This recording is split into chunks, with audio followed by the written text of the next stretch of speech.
Ebbugumu lyeyongedde mu kunoonya akalulu ka Soroti City East ebikongo okuva mu kibiina kya NRM bye byeyiye mu kitundu kino okuyegera abakwatidde bendera Edmond Herbert Ariko nga bano bakulembeddwamu amyuka pulezidenti w'eggwanga lino Jessica Alupo, baminisita ab'enjawulo kw'ossa ne ssaabakunzi w'ekibiina kino Rosemary Seninde. Wabula bano basabiddwa obutatabulatabula ku lunaku olwa Mande kuba omukulembeze w'eggwanga Uganda Yoweri Kaguta Museveni asuubirwa okugenda mu bitundu ebyo okuyegera munnakibiina kye akalulu nga kisuubirwa nti n'eyali omukulembeze w'ekibiina kya FDC Dr. Kizza Besigye wakubaayo ku lunaku lwe lumu. Buli lukya ebbugumu lyeyongera mu kalulu ka Soroti City East ng'ebikongo okuva mu kibiina kya NRM nga bikulembeddwamu omumyuka w'omukulembeze w'eggwanga Jessica Alupo balumazeeko nga banoonya akalulu kakwatidde ekibiina kyabwe bendera Edmond Herbert Ariko. Omumyuka wa President Jessica Alupo akubiriza bannasoroti okujjumbira okusoma ng'olwo lwe bajja okutumbula ekitundu kyabwe.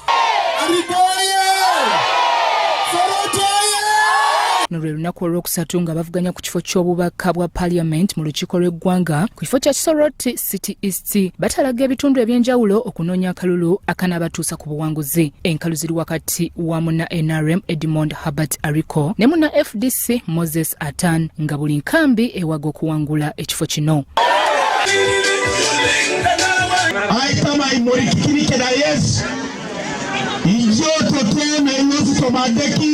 Olwaleero omumyuka w'omukulembeze w'eggwanga Jessica Alupo akulembeddemu baminisita abatasukka bana ne beegatta ku nkambi ya munna NRM Edmond Ariko Herbert okumunoonyeza akalulu. Bano batandikidde ku kanisa ya Exim Church of Uganda mu bitundu byo Otatai. Eno babadde bawerekeddwako minisita Jeje Odong naye asabye bannasoroti okujjukiranga obulungi omukulembeze w'eggwanga bye bakoledde ng'ekitundu kyabwe olwo balonde munnakibiina kya NRM. Ate kero tata yo aberesikere. Abato langa ilipesa atekere. Ira ase sitatai. Ayibulu birejai kwaro. Baru kisa ejai. Nari basa space tata imam. Ebo lo akwa ralugo. Toto Vice President na chana ministers ka MPs. Ainata ngepelule dite noi.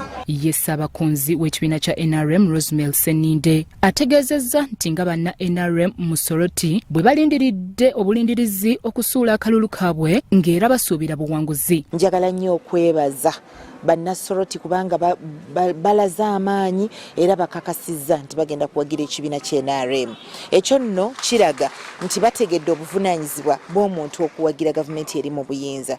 Bannasoroti bakikakasizza nti era bakitegedde nti NRM yeri mu buyinza emyaka gino 5. Bo abalonzi mu kitundu kino balaze ensonga lwaki basazeewo okuwagira Edmond Herbert Ariko munna NRM. So nsuubira nti tuzze wano kuleeta buwanguzi okuva eno mu Soroti City era nsuubira Ariko ajja kuwangula insha Allah era tusaba Katonda atuyambe tuwangule sifa ate kujja eno tuswalire. Kane name wano lungo bepacho.